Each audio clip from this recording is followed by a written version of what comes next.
Hello, I'm Jason Byrne and I'm a Professor of Human Geography and Planning at the University of Tasmania. I have an excellent question about whether we should be thinking of moving our cities away from the coast due to climate change and sea level rise. The question says, should we still be building near the coast or should we change our planning rules to make us live elsewhere? The answer is it really depends on the coastline. Not all coastlines will be affected by sea level rise in the same way. And we also have to take into account flooding from extreme storm events like cyclones, for example. As a cyclone approaches the shore, it can push a wall of water in front of it, which can lead to increased sea level in the immediate locality of the cyclone, and it can also cause floodwaters to back up behind it.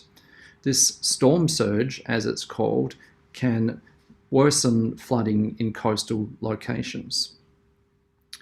But as you can see from this image from the CSIRO, our landscapes around our cities are highly varied. If you live on the coast, but in an area that is quite high, more elevated above sea level, then you probably won't need to move away from the coast due to increased sea levels into the future. Now remember, by the end of this century, by 2100, we're looking at about 1 metre of sea level rise. After that point, the Coastal Risk Australia website suggests we could be seeing sea level rises of 2 or even 3 metres well into the future. This means if you are in an area that is low-lying, for example, Lauderdale in Tasmania, we need to start thinking right now, urgently, about moving people away from those low-lying localities. It's very likely by the end of this century that some of those localities will be, in fact, submerged as sea level rises. It also means we need to change our planning systems. Our planning systems at the moment give a right of sorts to develop your land. If we tell people they cannot develop their land, they cannot build housing, they cannot subdivide the land for more lots, they cannot build shops or offices or other forms of development, then usually in our planning systems we need to compensate people for taking away that development right. Some people would suggest, as shown in this image, that we could build large seawalls to hold the oceans back. Some of you might have seen the Blade Runner movie, where it suggests in the future we could have enormous seawalls around cities to hold the ocean back.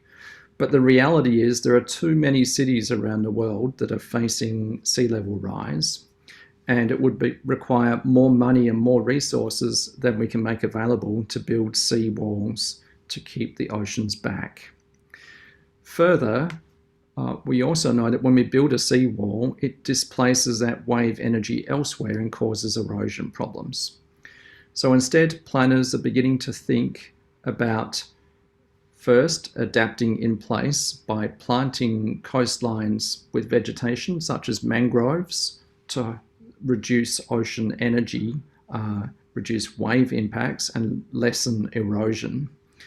But secondly, planners are beginning to think about a strategy called planned retreat.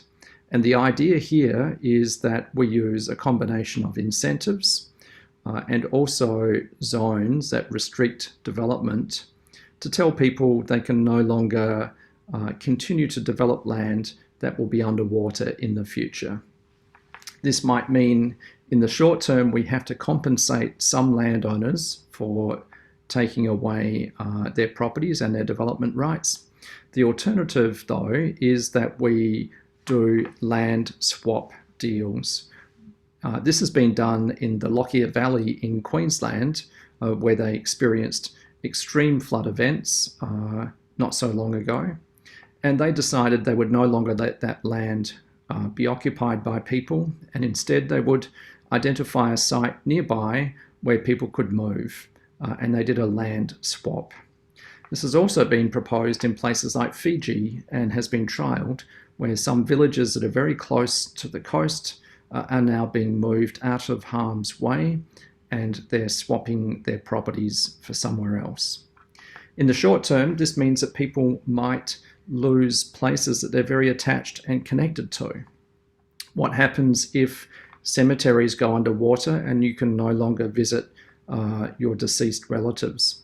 What happens if somewhere that's very special and important to you as a coastal feature or a landform or a statue or a monument goes underwater?